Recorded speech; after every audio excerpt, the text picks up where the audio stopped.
Muy buenas a todos, os doy la bienvenida al primer episodio de la segunda temporada de este podcast, El color del dinero, donde hoy vamos a intentar dar respuesta a una pregunta que más o menos está en boca de todos, y es la siguiente: ¿está hoy el mundo peor que nunca antes?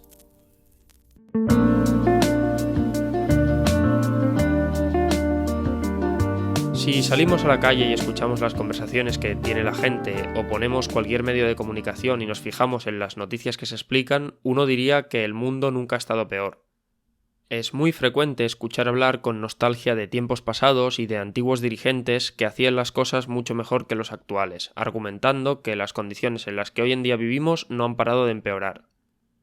Sin embargo, todo este pesimismo está demasiado vinculado a nuestra experiencia personal y tiene una cierta falta de perspectiva amplia.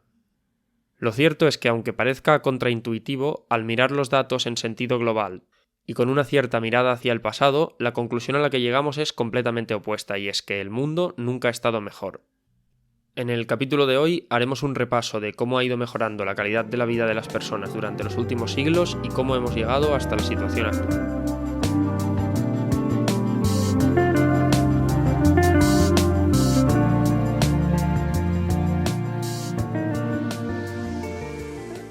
En el año 2016, el estadístico alemán Max Rosser, que lleva una página web de publicación de datos y divulgación de estadísticas llamada Nuestro Mundo en Datos, presentó en las redes sociales un gráfico con el que intentaba aportar contenido fiable al debate sobre por qué la humanidad está viviendo mejor que nunca antes. Este gráfico llevaba por título El mundo como 100 personas durante los últimos 200 años, y lo que hacía era coger 6 variables que se consideraban un buen indicador de la calidad de vida de la gente y observar cómo habían evolucionado desde el año 1820 hasta el año 2015, el último año del que había datos cuando Rosser publicó su gráfico. Las 6 categorías que escogió para la comparativa fueron la extrema pobreza, la democracia, la educación básica, la vacunación, la alfabetización de la población y la mortalidad infantil. El título del documento, el de El mundo como 100 personas, hacía referencia a que los datos se presentaban de manera porcentual, es decir, Rosser miraba en el año 1820 qué porcentaje de la población mundial, por ejemplo, vivía en extrema pobreza, y miraba cómo había ido evolucionando ese porcentaje hasta la actualidad. Vale la pena comentar, aunque sea brevemente, las conclusiones a las que se llegan viendo los datos del gráfico de Rosser, porque es una de las primeras veces que se ha puesto en formato divulgativo datos históricos que van tan atrás en el tiempo. Comenzando por la misma extrema pobreza, Rosser nos enseña que en 1820 solo 6 personas de cada 100 en el mundo no vivían en la extrema pobreza, es decir, el 94% de la población mundial vivía en ella. Para hacernos una idea de lo que significa extrema pobreza, hay que tener en cuenta que Naciones Unidas la define como el hecho de vivir con menos de $1,9 al día, lo que prácticamente imposibilita que una persona pueda realizar cualquier tipo de compra o acceso a un servicio básico para la vida cotidiana. La brutal cifra del 94% de la población mundial viviendo bajo condiciones de pobreza extrema ha decaído hasta solo el 10% en el año 2016, fecha en la que se publicó el documento. Este hundimiento de la pobreza extrema no es progresivo, sino que se produce de forma muy lenta hasta el año 1950 y, a partir de ahí, acelera de golpe. Esto se debe fundamentalmente a la amplísima mejora en las condiciones de vida que ha habido en los países más grandes del mundo, India y China, en los últimos 50 años. El siguiente indicador es el de la democracia, es decir, bajo qué régimen político viven las distintas personas del mundo. En el año 1820, solo 1 de cada 100 personas en el mundo vivía bajo un régimen democrático, mientras que el resto vivían en otro tipo de formas de gobierno. Esta cifra ha ido creciendo a lo largo del tiempo, especialmente después de la Segunda Guerra Mundial, hasta llegar a la actualidad, donde 56 de cada 100 personas en el mundo viven bajo un régimen democrático y el resto en otros tipos de gobierno. Aunque algunos intelectuales hoy en día tienen dudas sobre si la democracia es realmente el modelo a seguir o el sistema que debería imperar en todo el mundo, hay que tener en cuenta que la mayoría de regímenes alternativos a la democracia son muchísimo peores para los ciudadanos individualmente hablando. Es verdad que en la actualidad parece que existen algunos modelos políticos como el sistema de gobierno chino que no se pueden definir como una democracia y aún así consiguen mantener un buen nivel de respeto de los derechos fundamentales de sus ciudadanos. Sin embargo, en los siglos XIX y buena parte del siglo XX, si no vivías en una democracia, tenías muchísimos números de vivir en un régimen autoritario o, todavía peor, en una colonia, es decir, ser tratado como una posesión colonial de algún estado europeo situado a miles de kilómetros. El trabajo de Rouser sigue con la cuestión de la educación básica, o lo que aquí en España podríamos llamar la educación obligatoria, es decir, el mínimo que se considera que cualquier persona tiene que tener para poderse desenvolver de manera más o menos libre en su vida adulta.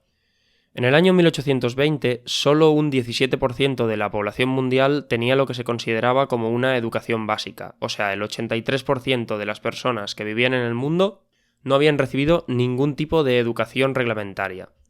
Con el fortalecimiento de los estados nacionales, los sistemas educativos se fueron extendiendo y alcanzando a toda la población, y en el año 2015, cuando Rouser recopila los datos para publicar su gráfico, el 86% de la población mundial ya está escolarizada en este nivel mínimo que exige cada uno de los países.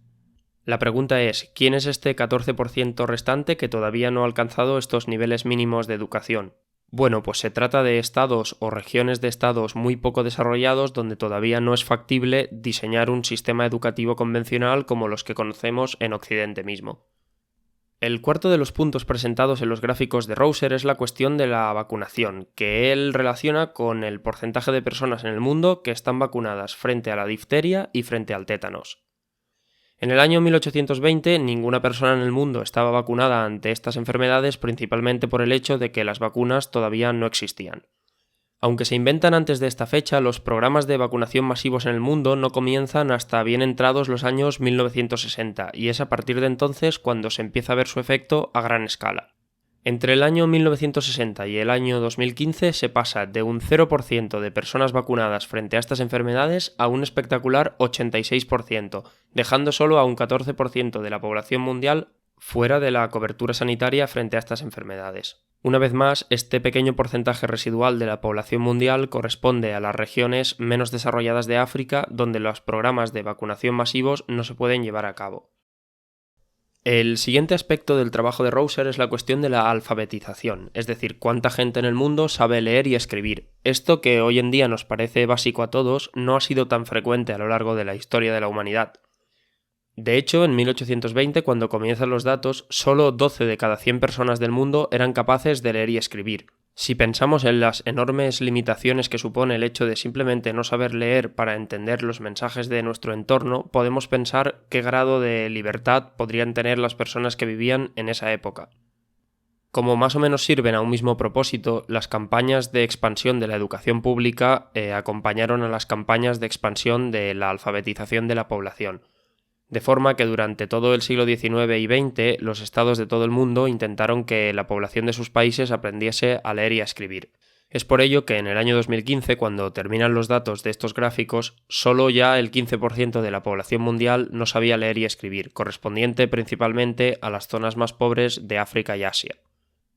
Por último, y posiblemente de todos los gráficos el que resulta más impactante por lo estremecedora que era la situación hace solo 200 años, está la cuestión de la mortalidad infantil. La mortalidad infantil se define en este trabajo como el porcentaje de niños que no eran capaces de superar los 5 años de edad. En el año 1820, 43 de cada 100 niños que nacían no llegaban a los 5 años de edad. Es decir, cuando una familia tenía un hijo, había casi las mismas probabilidades de que no superase los 5 años de vida que sí que lo hiciera.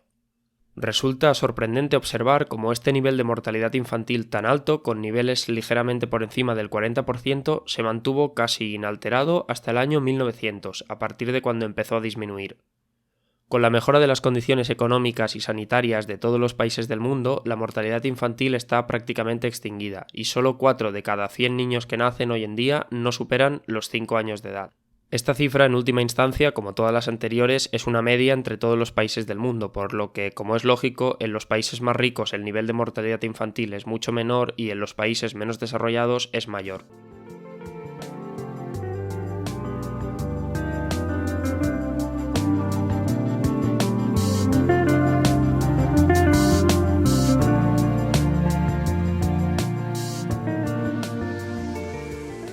El trabajo de Rouser sirvió en su momento para poner encima de la mesa una evidencia estadística de que las condiciones de vida en el mundo están mejorando y mucho.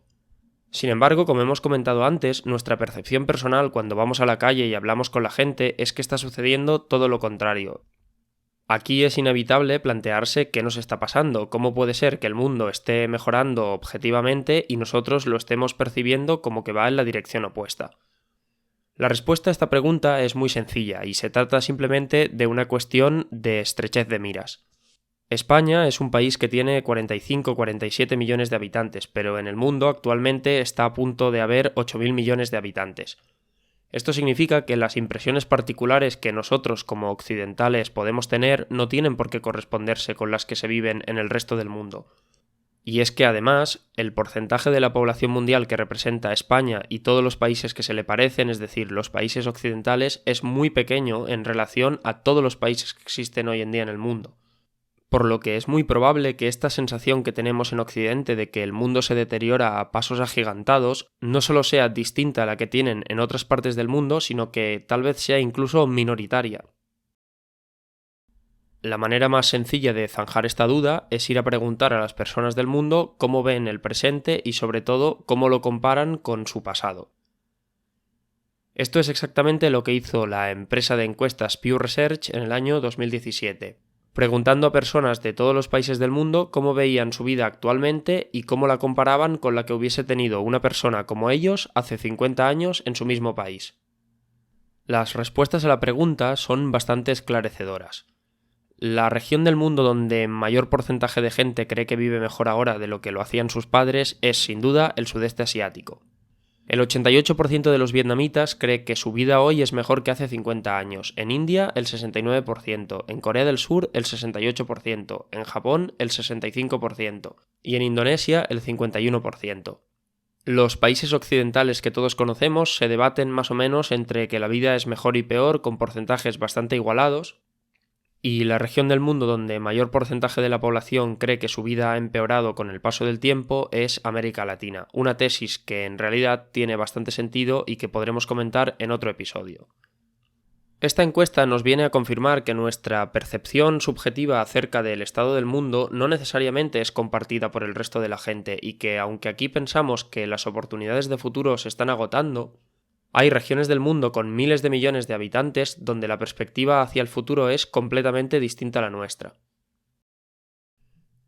Bien, asumamos que nos hemos dado por convencidos, que Rouser nos ha enseñado que efectivamente el mundo actual es mejor que el mundo de hace 200 años, y que este pesimismo con respecto a la situación del mundo que tenemos en España y por extensión en buena parte del mundo occidental no es compartida por la mayoría de la humanidad. Pero pensemos ahora en el futuro. ¿Acaso la humanidad no tiene delante algunos de los mayores retos a los que se ha tenido que enfrentar en toda su historia?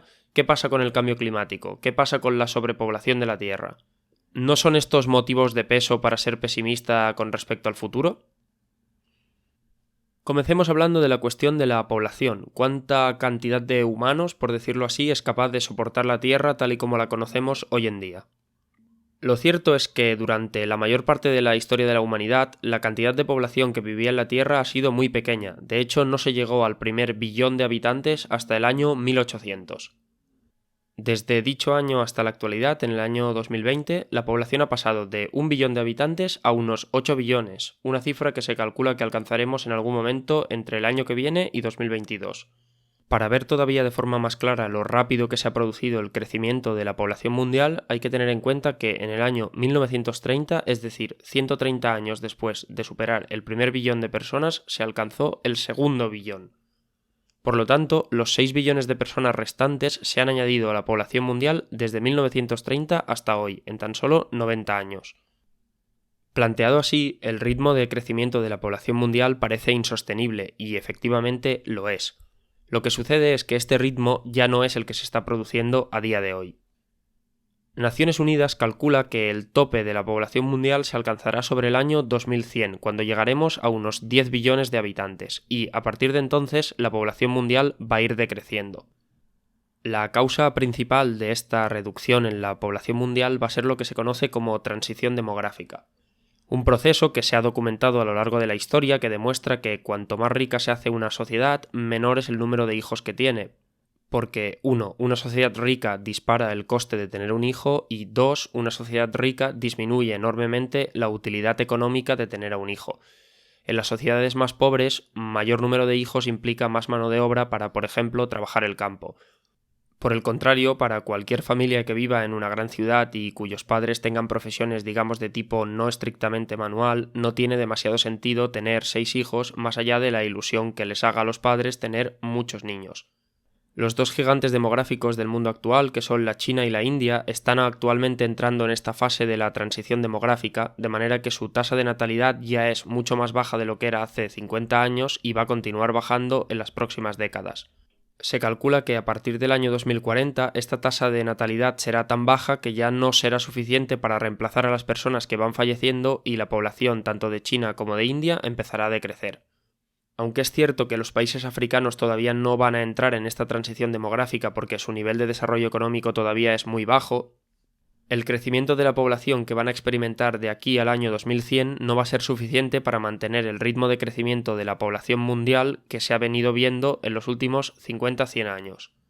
Por ello, parece que el riesgo del planeta superpoblado no es demasiado realista y el tope máximo de personas que van a convivir a la vez en el planeta Tierra está bastante limitado. Algunas voces críticas, sin embargo, dirán que lo que importa no es tanto la cantidad de personas que viven en la Tierra, sino el uso que hacen estas personas de los recursos de la Tierra. En este sentido, es mucho más preocupante para el planeta los 100.000 andorranos que los 195 millones de nigerianos. Aunque esta afirmación tiene todo el sentido del mundo, los datos de los que disponemos hoy en día nos permiten ser bastante optimistas con respecto a este futuro.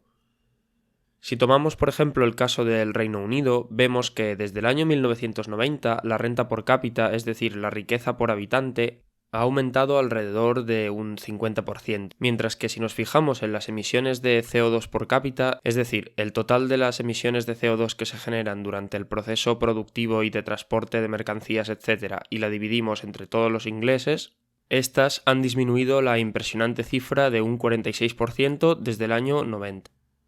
Esto nos enseña que las economías más avanzadas han conseguido reducir de manera drástica el coste ambiental de generar riqueza. La cantidad de emisiones de CO2 que se tienen que generar a día de hoy para que una persona sea un poco más rica son muchísimo inferiores a las que se tenían que generar hace 30 años. Naturalmente, esta estadística no se cumple de manera igual en todo el mundo. De hecho, solo aplica directamente a los países del mundo occidental y, dentro de este, ni siquiera a todos por igual.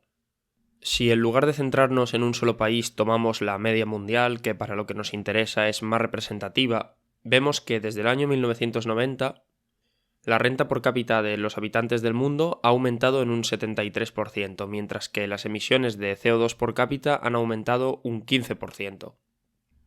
Salta a la vista que este dato no es tan positivo como el del Reino Unido, donde se había conseguido generar mucha más riqueza a un coste ambiental mucho menor. Sin embargo, el dato sí que señala una tendencia positiva, y es que la riqueza por habitante del mundo ha aumentado a una velocidad muchísimo más rápida que las emisiones por habitante, lo que significa que aunque el total de emisiones ha crecido desde el año 1990, las tecnologías que se han implementado para la producción son cada vez más eficientes y, por tanto, para aumentar la riqueza de los habitantes del mundo en un 75% no ha sido necesario aumentar la contaminación por habitante en un 75%. En última instancia, si las tecnologías productivas que puede haber, por ejemplo, en el Reino Unido se extendiesen a todo el mundo, podríamos pensar que el modelo inglés de aumentar la riqueza y a la vez disminuir las emisiones por cápita podría ser una tendencia generalizada en todo el mundo.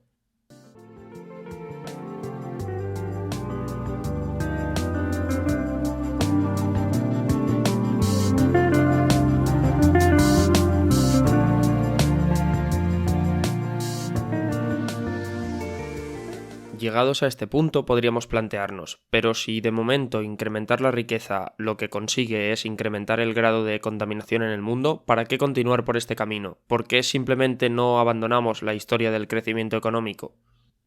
Lo cierto es que cuando hacemos este tipo de afirmaciones no somos demasiado conscientes de dónde venimos. En los años 90, el economista Angus Maddison hizo un trabajo impresionante intentando recopilar el máximo de estadísticas acerca de la riqueza de los distintos países del mundo desde el año 0 hasta la actualidad. No contento con haber recopilado todos estos datos, trabajó para hacerlos comparables entre sí, convirtiendo los distintos valores que había encontrado en las distintas monedas de las distintas épocas a dólares americanos del año 1990, de manera que los datos se pudiesen leer como a cuánto equivaldría la riqueza que tenían estas personas en este país durante esta época si viviesen en Estados Unidos en el año 1990.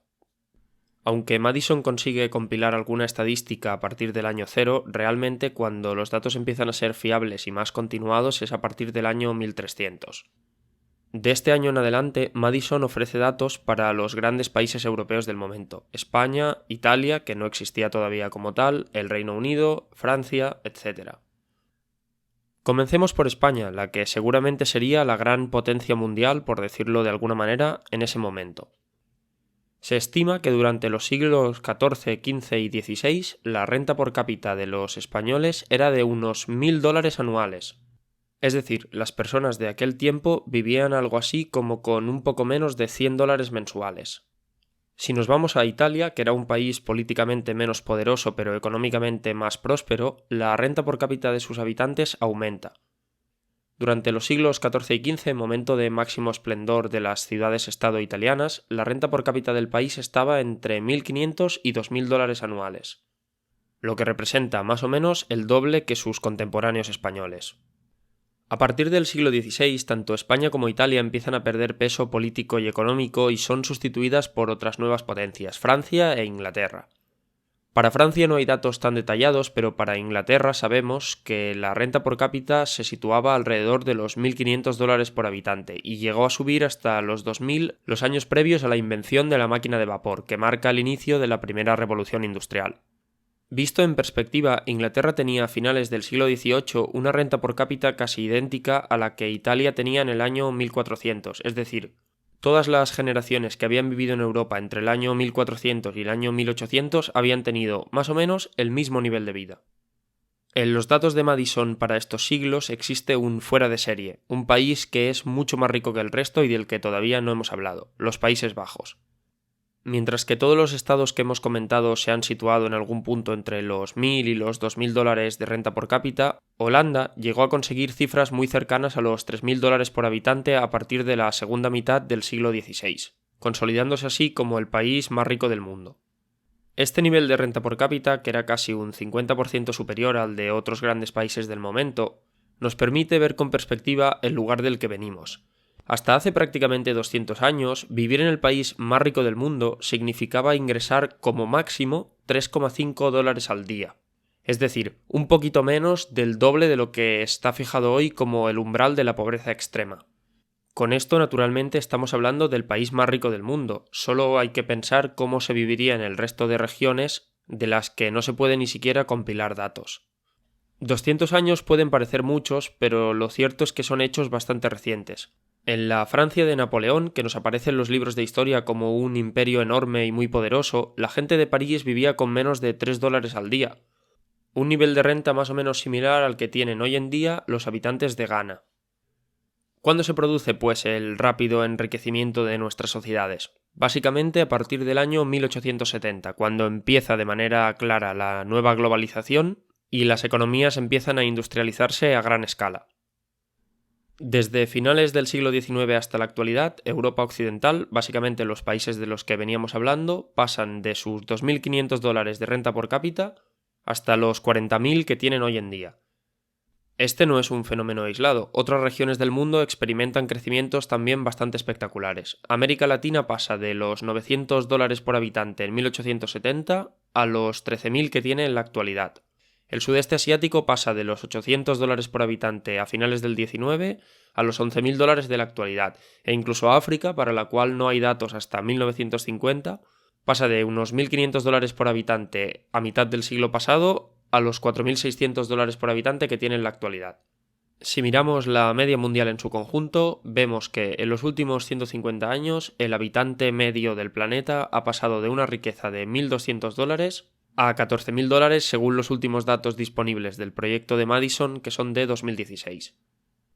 Todas estas cifras, que son impresionantes, no son simplemente datos estadísticos, sino que se concretan en la mejora de la calidad de vida de personas con un rostro concreto que salen cada año masivamente de la pobreza, y que seguramente no estarían muy dispuestos a escuchar el discurso de que crecer no es necesario. Guste más o guste menos, el mundo ha mejorado muchísimo en los últimos 150 años y continúa haciéndolo a día de hoy. El ritmo de esta mejoría, sin embargo, no está distribuido a partes iguales entre todas las regiones del mundo, sino que aquellas que partían de posiciones peores están viviendo todavía hoy una mejoría mucho más palpable en sus vidas diarias. Desde nuestra posición ciertamente privilegiada, puede ser que no percibamos de manera tan directa los avances que están sucediendo en todo el planeta, y en base a ello podemos quedarnos estancados en nuestro prejuicio de que el mundo va peor que nunca. Pero esta es una posición incluso egoísta, en la que el hecho de que a una pequeña minoría privilegiada como es la población occidental no le vayan tan bien las cosas como en las últimas décadas, sirve como pretexto para ignorar que la amplísima mayoría de la población mundial mira al futuro con muchísimo optimismo. Es por ello que nunca es un mal momento para recordar que en el mundo vivimos 8.000 millones de personas y que, en su conjunto, la humanidad está mejor que nunca.